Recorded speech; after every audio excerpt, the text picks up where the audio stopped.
Bugün bu videoda bir buzdolabının içini soğuk tutan görünmeyen soğutma sisteminin nasıl çalıştığını baştan sona anlatıyoruz.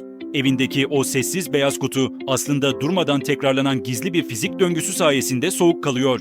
Bu döngünün içinde ne bir buz kalıbı ne bir soğutucu sıvı deposu var. Sadece bir gazın sürekli sıkışıp genişlemesi var. Bugün bu görünmeyen çevrimi kompresörden başlayıp tekrar kompresöre dönene kadar adım adım, saniye saniye anlatacağız.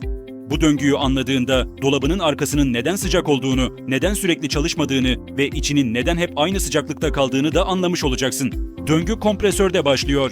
Kompresör, evaporatörden gelen düşük basınçlı ve düşük sıcaklıktaki soğutucu gazı emiyor ve onu mekanik olarak sıkıştırıyor. Bu sıkıştırma sırasında gazın molekülleri birbirine yaklaşıyor, basıncı yükseliyor ve bu basınç artışıyla birlikte gazın sıcaklığı da ciddi şekilde yükseliyor. Tıpkı bisiklet pompasının ısınması gibi. Kompresörden çıkan gaz artık yüksek basınçlı, yüksek sıcaklıklı bir hale gelmiş oluyor ve bir sonraki durağı olan kondansere doğru bakır borular içinde ilerliyor. Bu aşama tüm çevrimin enerji harcanan tek noktası, dolabın motoru burada çalışıyor. Sıkışan sıcak gaz, dolabın arkasındaki ince ve kıvrımlı borulardan yani kondanserden geçiyor. Buradaki borular dış ortamla temas halinde olduğu için gaz, taşıdığı yoğun ısıyı çevreye bırakmaya başlıyor. Isısını kaybeden gaz, hala yüksek basınç altındayken yavaş yavaş yoğunlaşıp sıvı hale dönüşüyor. Tıpkı buharın soğuk bir camda su damlasına dönüşmesi gibi. Dolabın arkasına elini götürdüğünde hissettiğin o sıcaklık, işte tam olarak bu aşamada dışarı atılan ısı. Sıvılaşan soğutucu artık yüksek basınçlı bir sıvı olarak bir sonraki bölgeye genleşme valfine ilerliyor. Yüksek basınçlı sıvı hale gelen soğutucu çok dar bir açıklığa sahip genleşme valfinden zorlanarak geçiyor. Bu dar geçiş sıvının basıncını aniden ve keskin şekilde düşürüyor. Basınçtaki bu ani düşüş sıvının bir kısmının anında buharlaşmasına yol açıyor ve bu buharlaşma sırasında ortamdan büyük miktarda ısı çekiliyor. Sonuç olarak soğutucunun sıcaklığı dramatik biçimde düşüyor. Valften çıktığında soğutucu artık hem çok soğuk hem de düşük basınçlı bir karışım halinde. Bu tüm çevrimin en kritik dönüm noktası çünkü gerçek soğutma etkisi burada başlıyor. Artık soğuk ve düşük basınçlı hale gelen soğutucu, dolabın iç duvarlarına gizlenmiş evaporatör borularına giriyor. Dolabın içindeki hava bu borulara göre daha sıcak olduğu için ısı, doğal olarak sıcak ortamdan soğuk boruya doğru akmaya başlıyor. Soğutucu bu ısıyı emerken kendisi buharlaşıyor ve dolabın içindeki hava kademeli olarak soğuyor. Bu tüm sistemin asıl amacının gerçekleştiği yer, dolabın içindeki yiyecekleri soğuk tutan fiziksel olay tam olarak burada yaşanıyor. Isısını dolaba bırakan soğutucu artık düşük basınçlı bir gaz haline dönüşmüş oluyor ve tekrar kompresöre doğru yol alıyor. Evaporatörde ısıyı emip buharlaşan gaz, düşük basınçlı haliyle tekrar kompresöre ulaşıyor ve tüm süreç sıfırdan başlıyor. Sıkışma, ısı atma, ani genleşme, ısı emme. Bu 4 aşama, dolap fişe takılı kaldığı sürece defalarca aralıksız şekilde tekrarlanıyor. Çevrimin hiçbir noktasında gaz tükenmiyor ya da kaybolmuyor. Aynı gaz, kapalı bir devre içinde defalarca dönüp duruyor. Bu yüzden bir buzdolabı yıllarca soğutucu gazını değiştirmeden çalışabiliyor. Sistem sızdırmadığı sürece aynı gaz baştan sona defalarca aynı görevi tekrarlıyor. Bu döngü sonsuza kadar aralıksız çalışmıyor. Devreye bir termostat giriyor. Dolabın içindeki sıcaklık kullanıcının ayarladığı seviyenin üzerine çıktığında termostat devreyi tamamlıyor ve kompresörü çalıştırıyor. Sıcaklık istenen seviyeye indiğinde ise termostat devreyi kesiyor ve kompresör duruyor. Çevrim geçici olarak durma noktasına geliyor. Bu yüzden bir buzdolabının motoru sürekli çalışmıyor, belirli aralıklarla çalışıp duruyor. Kapıyı sık açıp kapadığında motorun daha sık çalışmaya başlamasının sebebi de içeri giren sıcak havanın termostatı daha erken tetiklemesi. Soru 1. Buzdolabı neden bu kadar elektrik harcıyor? Elektrik esas olarak kompresör çalışırken harcanıyor. Kompresör sürekli değil, termostatın tetiklemesiyle aralıklarla devreye giriyor. Ne kadar sık devreye girerse tüketim de o kadar artıyor.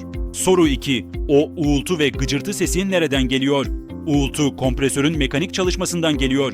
Gıcırtı ve tıkırtı sesleri ise soğutucu gazın borular içinde akarken genleşip daralmasından kaynaklanıyor. Soru 3. Kapıyı sık sık açıp kapatırsak ne olur? Her açılışta içeri sıcak hava giriyor. Termostat bunu algılayıp kompresörü daha erken çalıştırıyor. Sonuçta kompresör normalden daha sık devreye giriyor ve daha çok yoruluyor. Soru 4. No frost dolaplar buzlanmayı nasıl önlüyor? Evaporatörün üzerine yerleştirilen bir fan, soğuk havayı dolabın içine sürekli dolaştırıyor. Ayrıca periyodik olarak devreye giren bir ısıtıcı, evaporatörde biriken buzu eritiyor.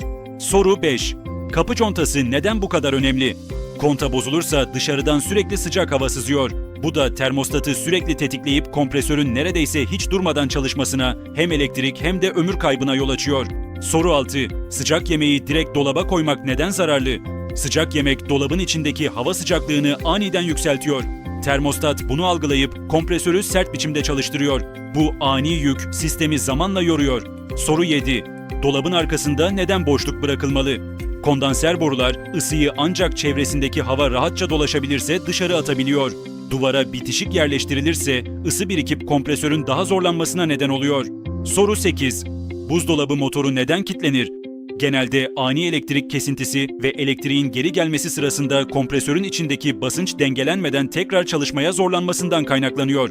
Kompresör bu ani yükün altında kilitlenebiliyor. Soru 9. Buzdolabı sürekli çalışıyorsa, durmuyorsa neden? Termostat iç sıcaklık hedef seviyeye inmediği sürece kompresörü durdurmuyor. Kapı contası kaçırıyorsa, içeri giren sıcak yük fazlaysa ya da soğutucu gaz azalmışsa, çevrim hedef sıcaklığa hiç ulaşamıyor ve kompresör durmadan çalışıyor. Soru 10. Buzdolabı neden soğutmuyor? En sık neden gaz kaçağı ya da kompresörün arızalanmasıyla çevrimin tamamlanamaması? Kondanserin tozla kaplanıp ısı atamaması da soğutmayı ciddi şekilde azaltabiliyor. Soru 11. Buzdolabı sebzeliğe neden su akıtıyor?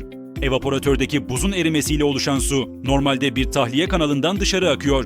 Bu kanal tıkanırsa su geri sebzelik bölmesine taşıyor. Soru 12. Buzdolabı neden fazla soğutuyor? Termostat ayarı çok düşük bir dereceye getirilmişse ya da termostat sensörü arızalanmışsa kompresör gerekenden daha uzun süre çalışıp dolabı hedeften fazla soğutabiliyor. Gördüğün gibi bir buzdolabını soğutan şey büyülü bir teknoloji değil, sadece bir gazın kontrollü şekilde sıkıştırılıp genişletilmesiyle oluşan, sürekli tekrar eden basit bir fizik döngüsü. Kompresör sıkıştırıyor, kondanser ısıyı atıyor, genleşme valfi basıncı düşürüyor, evaporatör içeriden ısı çekiyor ve termostat bu döngüyü ihtiyaca göre durdurup başlatıyor. Bir dahaki sefere buzdolabının arkasının neden sıcak olduğunu ya da motorun neden aralıklarla çalıştığını gördüğünde artık içeride tam olarak ne olduğunu biliyor olacaksın.